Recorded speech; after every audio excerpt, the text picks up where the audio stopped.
Barber is the lead development engineer on the ZR-1. This car makes 1,064 horsepower from a twin-turbo 5.5 liter V8, 828 pound-feet of torque, and Chris, can we hit 200 today? I think we can, very easily.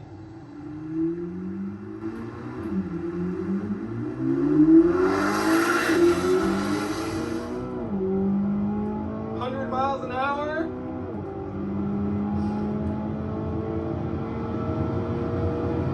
160.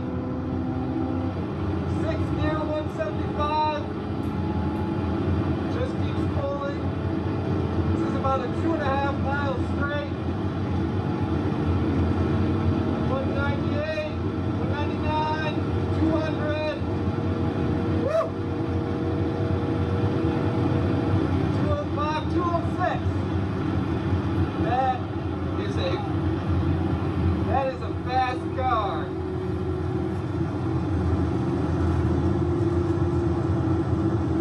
That is amazing. Chevy's calling this car the King of the Hill. Throwback to the original ZR-1. And we've got a while before we drive it, but man, the specs make it sound like it has absolutely earned that title.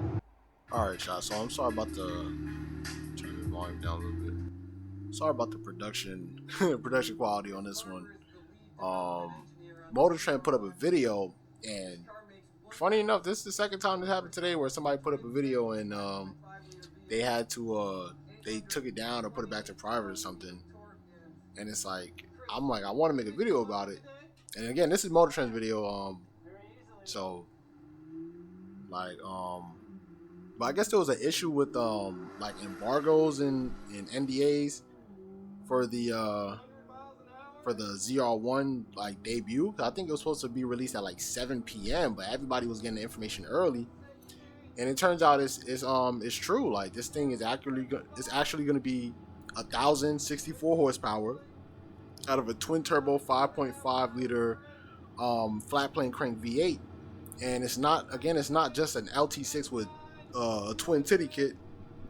Like, it's like legitimately the architecture of an LT6, but beefed up beyond belief. Just stronger pistons and rods, just stronger everything, and then with two spoolie boys attached to it, like, and just really a much more robust powertrain. So it's like, basically GM is letting you know, like,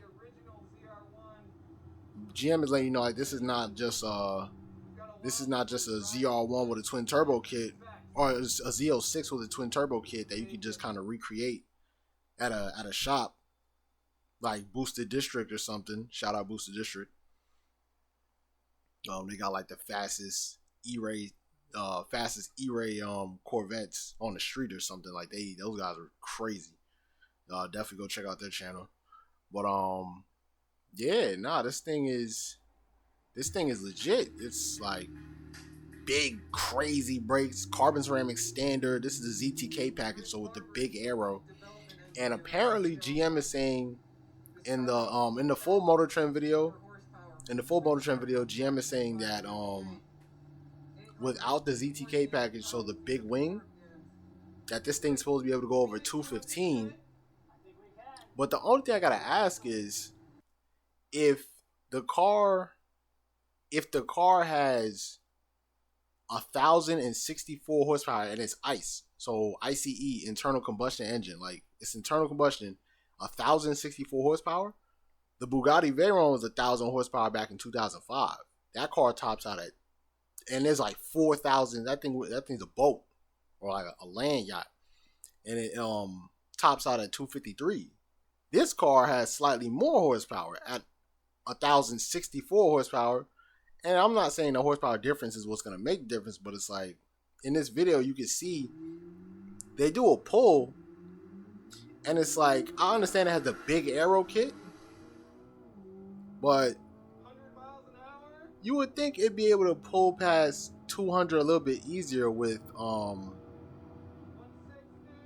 you think you'd be able to pull past 200 a little bit easier with 1,060 64 horsepower. This looks like, I want to say this is GPS speed. I don't know if this is the track telemetry that's built into the car. I don't know if that uses GPS speed or wheel speed. If this is GPS speed, then this shit is fast. If that's wheel speed, then did it really hit 200 miles an hour? But yeah, like this thing is definitely fast. It's quick for sure. I kind of want to see what it can do without the wing, but again, with an 8-speed DCT and 1,064 internal combustion horsepower, you would think the top speed would be a little bit higher than potentially 215. Like, obviously, it's more of a track car. It's more of like just the ultimate track car.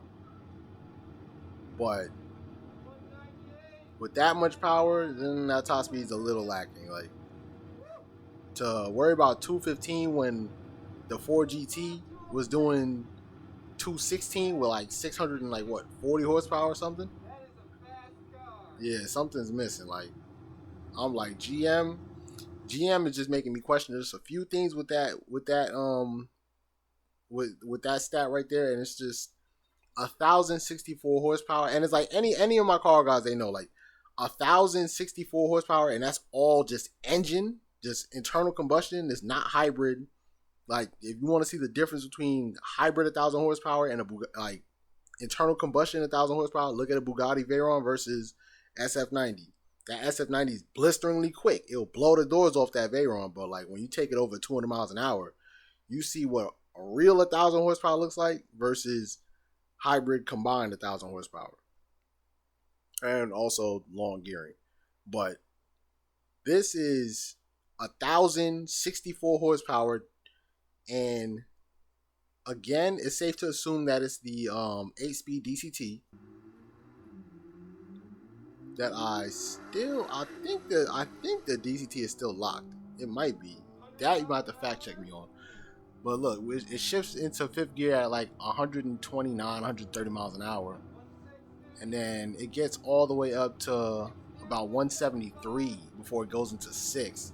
So this thing definitely has really, really short gearing. So like, it's a little confusing as to why they would go so drastically above everyone's expectation when it's like everyone suspected 850 horsepower, and then you give us 1,064, but it's like, if you know what the C6 ZR1 could top out at, it's like between 205 and 209 when fully opened up.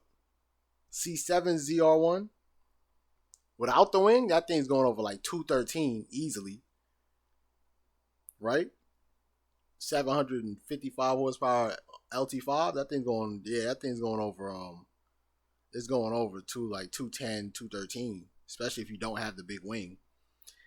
And then with this car, with that weight and 1,064 horsepower, just internal combustion, you would think the top speed number would be a little bit higher. And it's like, I'm not trying to slight them. I'm not trying to come at GM, but it's like, I understand, like, unless the aero works that well, because Dodge proved that with the Viper, the Gen 5 Viper, the regular Viper GTS tops out at 206. You get the ACR with the ACR Extreme Aero package. So not just like a TA 2.0 or anything like that, like the ACR Extreme Aero package, that thing gets reduced from 206 to like 177 with that aero. This aero doesn't look as aggressive as that. It looks almost as aggressive as that. So like, basically what I'm saying is that ACR had a top speed of 177, about 180 from factory once you have that extreme kit on compared to the car without it. So can we assume that the ZR1 without the ZTK package with the big wing and everything, can we assume that the ZR1 with no big wing can top out potentially over 225? I would say 1,064 horsepower. I'd hope so, to be honest. Like, I can't think of too many cars that have an internal combustion 1,000 something horsepower performance cars with no hybrid assistance making 1,000 something horsepower from factory. That's not a Demon 170 that can't top out. Even a Demon 170 was rated to be able to go 215 before they hit people with that 149 mile an hour limiter bullshit. So like I would think that this ZR1 with this lightweight, this aerodynamic body, and 1,064 horsepower and turbos, yeah, I would think this thing could definitely do at least 225, maybe even 230. I'd honestly, this is without the wing, by the way, without the wing, without the aggressive aero package. Like if they have like a more top speed, if they have like a, which would be interesting, if they had like a more top speed focused package, or if the base car is focused more on top speed, while the ZTK is the track monster,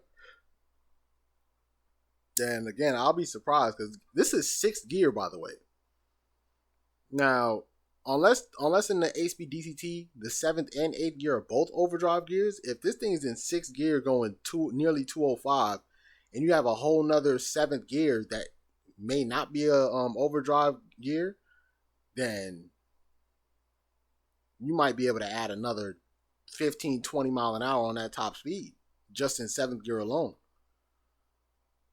So like I'm saying, like the ZR1 without a wing, we might be seeing a ZR1 from factory going 225. They're talking about 215. We might see 225. And honestly, I would expect to see that from 1,000 ICE horsepower, like 1,000 internal combustion engine horsepower. I'm expecting like 225 at the very least. Because again, like there's too many cars that you can name with 3, almost 400 less horsepower that can all top out well over 210. So GM, I definitely need to see the car without the wing. I need to see what that car does, because this car got up to 200 with ease. And again, it has a whole nother gear to go. So you take off that aero package, this thing might be it might be scratching 230. We don't know, but y'all let me know what y'all think in the comments. I'm not gonna talk your ear off about it.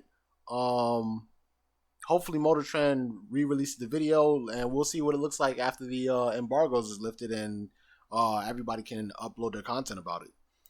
All right, I'm gonna catch you on another one. Y'all safe up, stay sturdy.